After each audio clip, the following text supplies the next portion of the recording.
గ్రహణ ఘడియలు ముంచుకొస్తున్నాయి. అంతేకాకుండా ఆకాశంలో అద్భుత దృశ్యం అందరికీ కన్విందు చేయనుంది.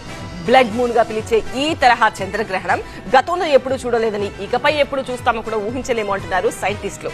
అసలు ఈ బ్లడ్ మూన్ స్పెషాలిటీ ఏంటి? ఎన్ని గంటలకు ఉండొచ్చు?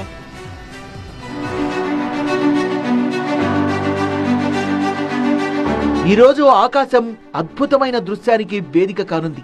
చంద్రుడు ఎరుపు రంగులో ప్రకాశవంతంగా కనువిందు చేరున్నాడు. దీన్నే బ్లడ్ మూన్ అంటున్నారు శాస్త్రవేత్తలు.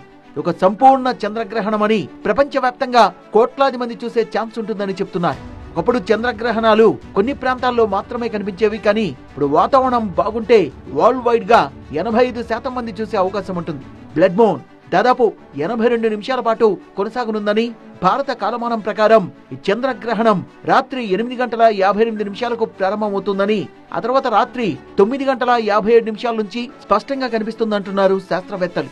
అలాగే రాత్రి 11 గంటలకు సంపూర్ణ గ్రహణం మొదలవుతుందని, 11:41కి చంద్రుడు అత్యంత ఎర్రగా మారుతాడంటున్నారు. రాత్రి 2:25 గ్రహణం పూర్తిగా ముగుస్తుందని సైంటిస్టులు అంటున్నారు. చంద్రుడు పూర్తి ఎర్ర రంగులో ఉన్న దృశ్యాన్ని కనులారా వీక్షించాలంటే మాత్రం రాత్రి 11 గంటల నుంచి 12:22 మధ్య అంటున్నారు. హైదరాబాద్, ముంబై, ఢిల్లీ, చెన్నై, బెంగళూరు, కోల్కతాలో చంద్రగ్రహణం కనిపించినా కాంతిలో కాలుష్యంతో స్పష్టత ఉండదని, హిమాచల్, లడాక్, రాజస్థాన్, గుజరాత్, కూర్గుల్లో మాత్రం స్పష్టంగా కనిపిస్తుందని చెప్తున్నారు సైంటిస్టులు. ఎలాంటి ప్రత్యేక కళ్లద్దాలు, టెలిస్కోప్ లేకుండా బ్లడ్ మూన్ ని స్పష్టంగా చూడొచ్చని, ఇది సురక్షితమంటున్నారు. మొత్తంగా రేపటి బ్లడ్ మూన్ ఖగోళ ప్రియులకు పండగ అని చెప్పొచ్చు.